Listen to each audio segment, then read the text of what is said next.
Sean left work early to surprise his wife, but when he walked through the door, he was greeted by the last thing he ever wanted to see. There she was, in the bedroom with another man playing some kind of game. He didn't need to think twice. It had to be his boss. On his way in, he'd spotted his boss's belongings sitting right there on the table. Not wanting to interrupt their fun, Sean bolted out of the house and sped off in his car. His mind was racing, unable to focus on anything. That's when a carjacker jumped in and demanded his wallet. But instead of fear, Sean felt a strange rush of excitement. This guy had no idea who he was messing with.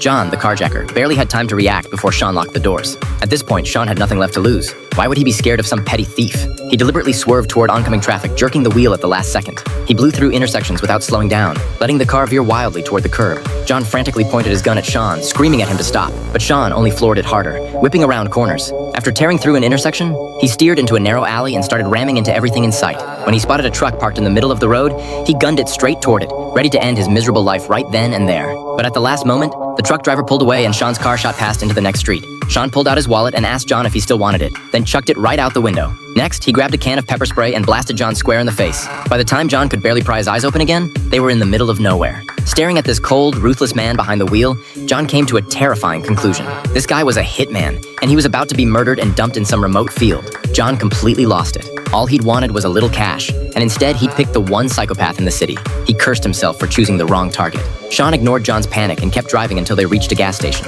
Once there, he handed the gun back to John and told him to get out. John was thrilled. He couldn't get out of that car fast enough. But when he reached the roadside and tried to hail a ride home, he realized he was stranded in the middle of nowhere. So he trudged back to Sean and made him a deal. Give him a ride home, and he'd keep quiet about the whole kidnapping thing.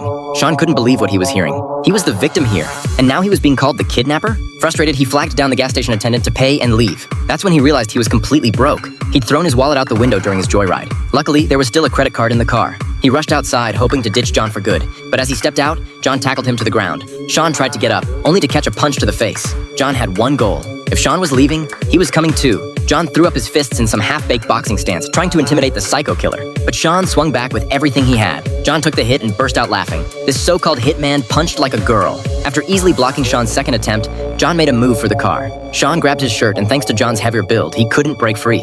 As they struggled, they both lost their balance and crashed to the ground. Each one scrambled to get to the driver's seat first, but neither succeeded. Finally, they called a truce. When Sean told John about his wife's affair, John smirked, assuming Sean must have killed the guy and dumped the body somewhere. But Sean calmly admitted he hadn't done anything. He'd just walked away. What a pussy!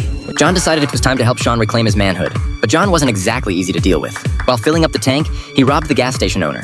They'd barely hit the road when the owner came chasing after them with a gun. To make matters worse, a police car was blocking the road ahead. They spun around and found themselves sandwiched between the cops and a truck, but Sean didn't flinch. He drove straight at the